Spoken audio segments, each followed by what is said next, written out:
Assalamualaikum warahmatullahi wabarakatuh. Perkenalkan, nama saya Ani Rahmayanti dan saya akan membahas tentang hubungan fungsi dengan diferensialnya. Di sini kita akan membahas hubungan fungsi dengan derivatifnya. Berdasarkan kaidah diferensiasi, dapat disimpulkan bahwa turunan dari suatu fungsi berderajat n adalah sebuah fungsi berderajat n-1. Misalnya, turunan dari fungsi berderajat 3 adalah sebuah fungsi berderajat 2. Turunan dari fungsi berderajat 2 adalah sebuah fungsi berderajat 1. Turunan dari fungsi berderajat 1 adalah sebuah fungsi berderajat 0 atau konstanta. Lanjut, kita akan melihat contoh. Contoh, Y sama dengan Fx sama dengan 1/3x pangkat 3 dikurang 4x pangkat 2 ditambah 12x min 5. Itu berarti fungsi kubik. Dan turunan 1 dy per dx sama dengan x pangkat 2 min 8x tambah 2. Itu berarti fungsi kuadrat. Turunan 2 sama dengan d pangkat 2y per d pangkat 2x sama dengan 2x min 8. Itu berarti fungsi linear. Dan turunan ketiga yaitu d pangkat 3y per d pangkat 3x sama dengan 2. Itu berarti turunan konstanta. Kita lanjut ke satu fungsi menaik dan fungsi menurun. Derivatif pertama dari sebuah fungsi non-linear dapat digunakan untuk menentukan apakah kurva dari fungsi yang bersangkutan menaik ataukah menurun pada kedudukan tertentu. Bisa kita lihat di bawah, fungsi kubik y sama dengan fx mencapai titik ekstrim pada y sama dengan 0. Jika y lebih kecil pada y sama dengan 0, maka titik ekstrimnya adalah titik maksimum. Jika y lebih besar pada y sama dengan 0, maka titik ekstrimnya adalah titik minimum. Fungsi kubik y sama dengan fx berada di titik belok pada y sama dengan 0. Berikut ada contohnya. Tentukan apakah y sama dengan fx 1/3 x pangkat 3 min 4 pangkat x2 tambah 12 x min 5 merupakan fungsi menaik ataukah fungsi menurun pada x5 dan x7. Selidiki pula untuk x6. Fx sama dengan x pangkat 2 min 8x tambah 12. F5 sama dengan 5 pangkat 2 min 8 kali 5 ditambah 12 sama dengan min 3. 0 berarti y fx menurun pada x5. F7 sama dengan 7 pangkat 2 min 8 kali 7 ditambah 12 sama dengan 5. Berarti y fx menaik pada x7. F6 sama dengan 6 pangkat 2 min 8 kali 6 ditambah 12 sama dengan 0. Berarti y fx berada di titik ekstrim pada x6. Karena fx lebih kecil 0 untuk x lebih kecil 6 dan fx lebih besar 0 untuk x lebih besar 6. Titik ekstrimnya pada x sama dengan 6 ini adalah titik minimum.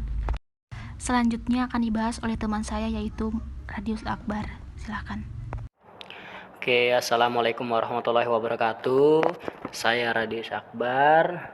Saya ingin menjelaskan materi tentang titik ekstrim fungsi parabolik. Oke, kita langsung aja ya. Dalam hal y sama dengan fx adalah sebuah fungsi parabola, derivatif pertama berguna untuk menentukan letak titik ekstrimnya. Sedangkan derivatif kedua bermanfaat untuk mengetahui jenis titik ekstrim yang bersangkutan. Misalkan, ini ada contohnya, y sama dengan fx sama dengan x kuadrat min 8x plus 12, itu berarti fungsi parabola.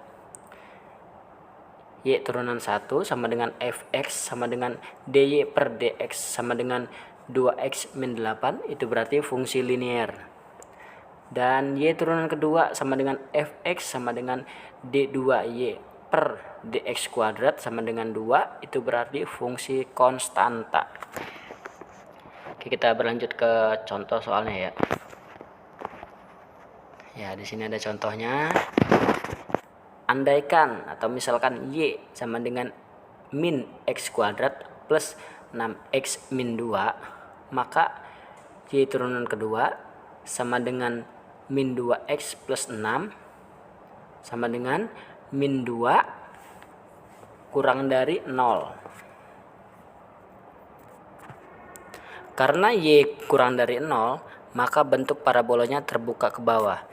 Titik ekstrimnya adalah titik maksimum. Koordinat titik maksimum syaratnya maksimum y turunan kedua sama dengan 0, maka min 2x plus 6 sama dengan 0 diperoleh X sama dengan 3. Untuk X sama dengan 3, maka Y sama dengan min 3 kali 2 plus 6 kali 3 dikurang 2 sama dengan 7, sehingga dapat diperoleh titik maksimumnya yaitu 3 dan 7.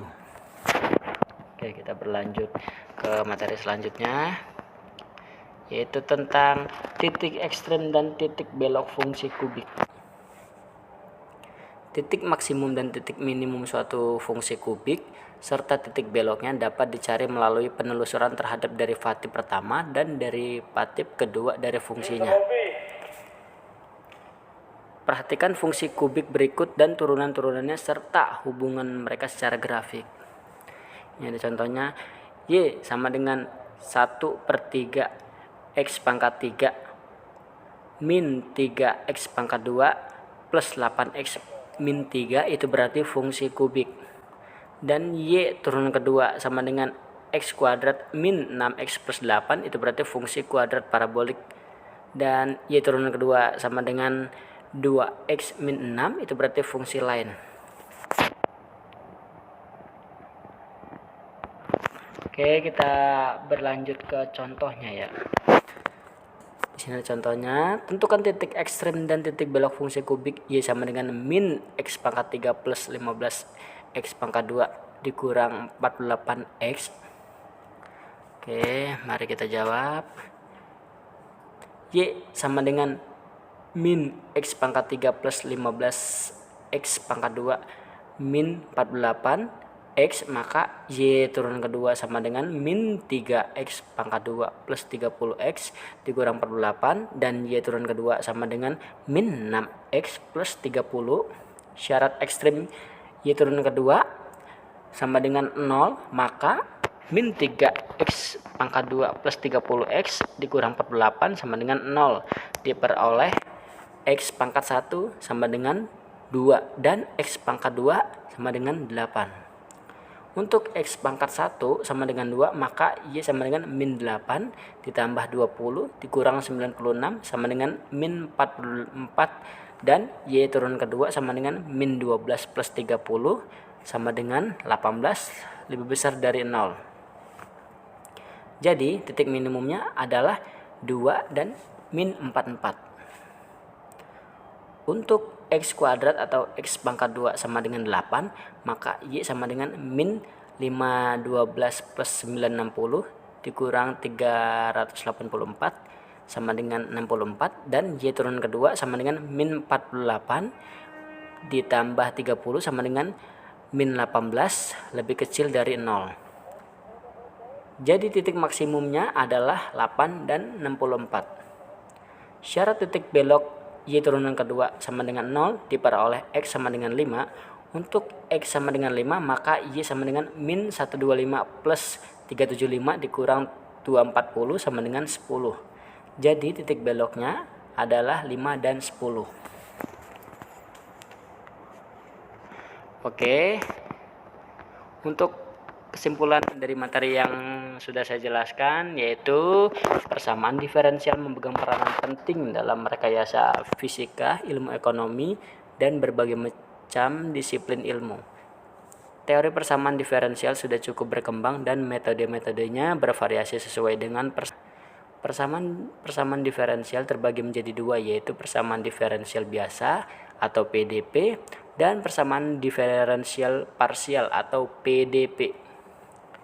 Persamaan diferensial biasa adalah persamaan diferensial yang fungsi tidak diketahui variabel terikat adalah fungsi dari variabel bebas tunggal. Dan persamaan diferensial parsial atau PDP adalah persamaan diferensial di mana fungsi yang tidak diketahui adalah fungsi dari banyak variabel bebas, dan persamaannya tersebut juga melibatkan turunan parsial. Oke, cukup sekian penjelasan dari saya. Kurang dan lebihnya kita mohon maaf. Atas waktunya saya ucapkan terima kasih dan saya akhiri, wabillahi taufiq wal hidayah. Wassalamualaikum warahmatullahi wabarakatuh.